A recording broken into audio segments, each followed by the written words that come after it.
لا إذا بلغت التراقي نقو نفس يدرت مجرشا غار بدرسش كزي የአንገት እንቶሽ ጋር ደርሳ ባለቤቷን ለመውጣት በመታስጨንቅበት ጊዜ وقيل من راق አሻሪው ማን ነው ይባላል።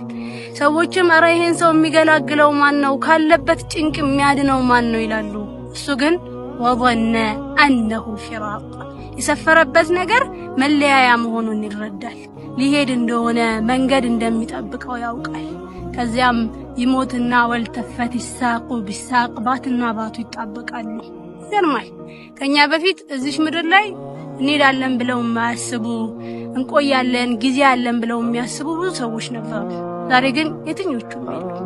ትላንት ከምድር በላይ የነበሩ ዛሬ ከምድር በታች ናቸው። እዚህም ይመስላል ليس الغريب غريب الشام واليمن ولكن الغريب غريب اللحد والكفن ያሉት የመንና ሻም ያለኮ እንግዳ ይባላል።